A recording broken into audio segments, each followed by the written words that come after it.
porque o Supremo Tribunal Federal formou maioria para manter a prisão do ex-presidente da República, o Fernando Collor de Mello, que está em um presídio de Maceió. Quem traz todas as informações e atualizações desse caso é o nosso querido Igor Damasceno, a quem a gente já dá um bom dia. É com você, meu amigo. Luiz, Rose, bom dia para vocês, bom dia também para todos que nos acompanham. Na verdade, já há uma sentença, o julgamento nessa situação da prisão do ex-presidente Fernando Collor de Mello já acabou, porque aconteceu em plenário virtual das 11 horas da manhã de ontem até as 11 horas da noite. Então, os ministros que ainda não tinham registrado o voto eletrônico, eles tiveram 12 horas para registrar o voto, então já há uma sentença e o placar final é de 6 votos a 4 para que o ex-presidente permaneça preso e finalmente cumpra a pena que foi imposta a ele no ano de 2023. Quais ministros votaram para a soltura de Fernando Collor? Foram André Mendonça, Cássio Nunes Marques, Gilmar Mendes e também o ministro Luiz Fux. Mas não foi o suficiente. Outros 6 ministros votaram para a manutenção da prisão, ou seja,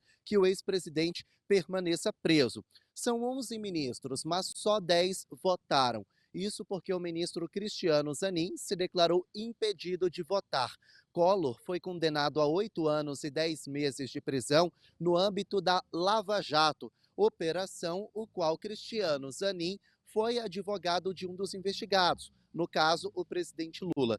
Por isso, para não atrapalhar a lisura do processo, ele se absteve, preferiu se abster ali da votação. Então, o placar final foi 6 votos a 4 e então o ex-presidente Fernando Collor de Mello vai permanecer preso. Em 2023, ele foi condenado por corrupção passiva e lavagem de dinheiro. De acordo com o relator do caso, o ministro Alexandre de Moraes, o ex-presidente recebeu 20 milhões de reais entre 2010 e 2014 para utilizar a influência política e trazer indicações pessoais para cargos de chefia na empresa BR Distribuidora. Isso facilitaria o fechamento de contratos que beneficiariam pessoas ligadas ao ex-presidente Fernando Collor de Mello. A condenação veio em 2023, mas o ex-presidente apresentava recursos na justiça para impedir a prisão.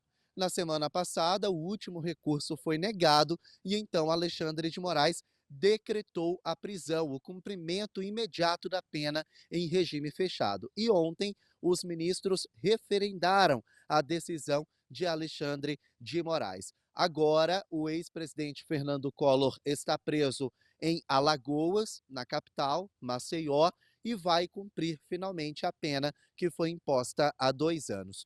Um último recurso foi apresentado pela defesa, e esse recurso pede para que o ex-presidente cumpra a pena em casa, regime domiciliar, e alegou problemas de saúde, como, por exemplo, Parkinson, apneia grave do sono e também transtorno afetivo bipolar. Então, segundo a defesa, há brechas na lei que garantem que, quando há comorbidades graves, o detento pode cumprir a pena em casa. Então, há essa expectativa, sim, de que Collor seja solto do presídio, mas cumpra a pena dentro de casa mesmo, em Alagoas também. O ministro Alexandre de Moraes pediu as comprovações de que Collor tem essas doenças, faz uso contínuo de remédio, justamente para chegar a uma decisão. Enquanto isso, ele segue no presídio de Maceió. Luiz e Rose.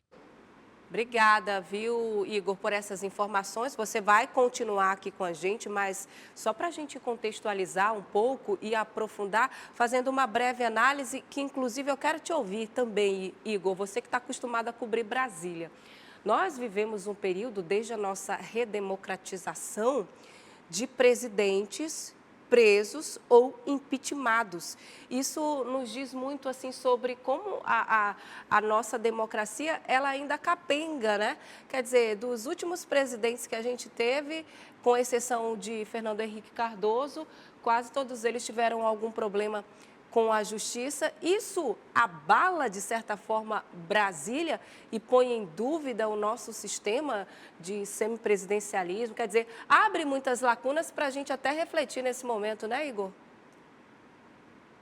Pois é, isso endossa uma discussão na Câmara dos Deputados para o semipresidencialismo, que é isso, que o Brasil tenha um primeiro-ministro que vai exercer as funções administrativas e que tenha também um chefe de Estado que vai representar o nosso país em organizações internacionais, como, por exemplo, um evento na ONU, seguindo aí o exemplo de outros países, como, por exemplo, a Alemanha. Isso modificaria radicalmente o nosso sistema político, o nosso jeito de se fazer política aqui no nosso país.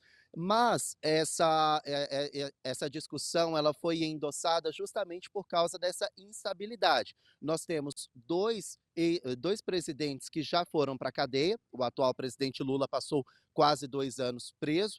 Nós temos agora mais um presidente, que é Fernando Collor de Mello, que está preso e quase sofreu impeachment, só não sofreu porque ele mesmo renunciou ao cargo. E nós temos a ex-presidente Dilma Rousseff, que também sofreu impeachment. E precisamos lembrar também do ex-presidente Jair Bolsonaro, que pode ser preso. A situação dele na justiça também não está nada boa. Ou seja, os últimos presidentes do país, todos eles se complicaram com a justiça ou com o parlamento. Isso endossa a discussão a respeito do semipresidencialismo. Mas eu particularmente acredito que essa discussão não vai para frente, porque é uma mudança muito radical na nossa política. Agora sim, contribui bastante com a instabilidade política, contribui bastante com discursos que não são nada democráticos e contribui mais ainda com a polarização que tem separado os brasileiros que pensam de diferentes ideologias. É realmente uma situação um tanto perigosa para a nossa democracia, Rose. Quer ficar por dentro de todas as informações e da programação da Crítica? Faz o seguinte, se inscreve no nosso canal e ativa as notificações para não perder nada. Até o próximo. Tchau!